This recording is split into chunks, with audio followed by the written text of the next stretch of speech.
World History Discussions on Chapter 7, Part 4. We were talking about Darius of Persia in power from 521 to 486 BCE, and the biggest empire that the world had ever seen, and how he divided it into the 23 satraps with a satrap or governor to enforce taxation and all of that. But anyway, to keep the satraps, especially the ones that were geographically far away from Persepolis, from going their own ways, each satrapy had military officers and tax collectors who served as checks on the satrap.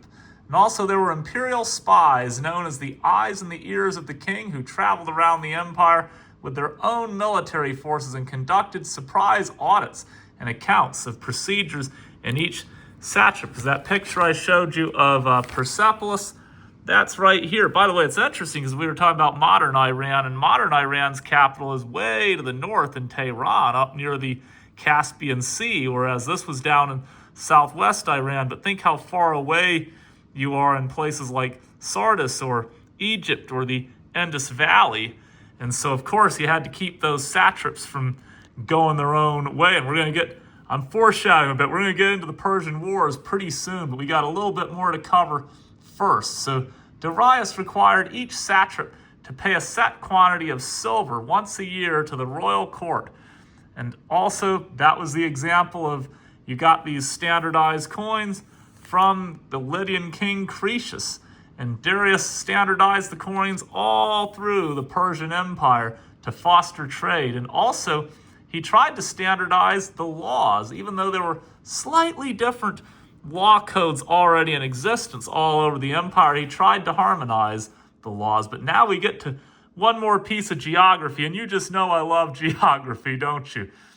8,000 miles worth of roads all over the Persian Empire, but the biggest of all was this one in purple, the Royal Road. The Royal Road stretched 1,600 miles from Sardis to Susa. And there were caravans that could travel this road in 90 days. There was an extension to Pasargadae and Persepolis as well.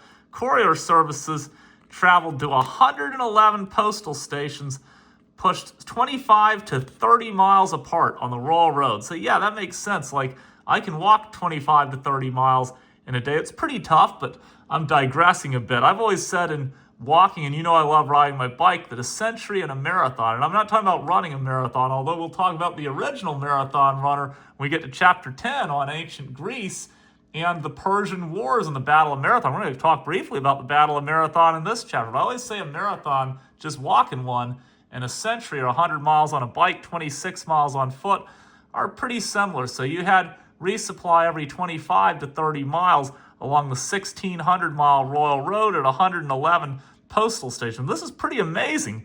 And each station kept fresh horses and food rations for the couriers, who sometimes traveled at night as well as day. And urgent messages could be carried from one end of the empire to the other in, wow, just 2 weeks' time. That's really impressive for 2,500 years ago, when you just had horses and camels and walking, basically.